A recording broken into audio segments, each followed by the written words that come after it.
Kaum rebahan wajib nonton sampai habis. Kenapa nih?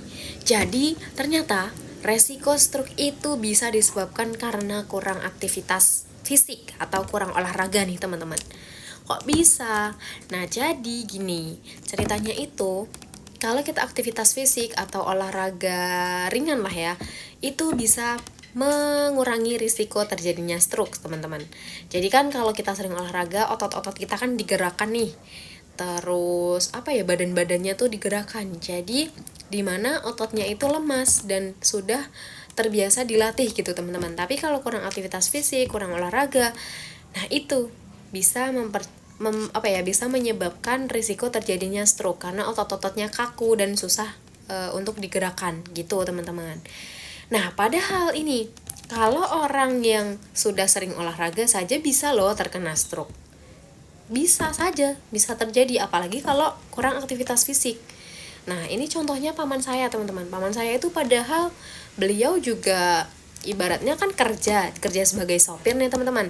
Otomatis kan beliau mungkin banyak duduk kali ya, teman-teman. Nah, tapi kan beliau tetap tetap banyak aktivitasnya, banyak ibaratnya jalan, nggak yang rebahan terus gitu loh teman-teman. Nah, beliau aja masih terkena stroke loh teman-teman. Jadi waktu itu ceritanya beliau ini mau ngantar bosnya kerja, kan beliau bekerja sebagai supir nih, mau ngantar kerja, tiba-tiba pingsan teman-teman. Nah, setelah pingsan dibawa ke rumah sakit.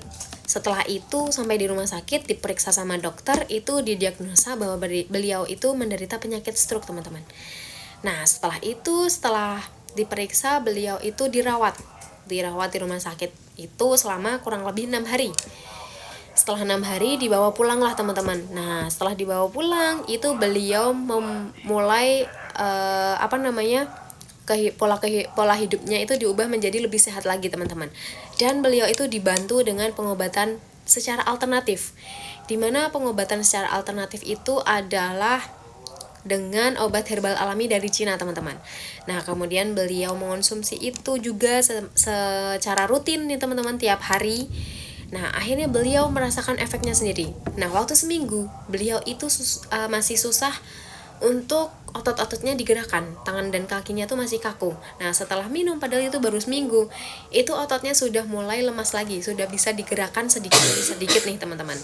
Nah, setelah itu barulah beliau ini mengonsumsi kurang lebih selama 3 bulan secara rutin, dan akhirnya beliau sekarang itu bisa kembali normal teman-teman, bisa beraktivitas kembali secara normal, dan ibaratnya malah tidak terlihat bahwa beliau ini pernah terkena penyakit stroke loh teman-teman.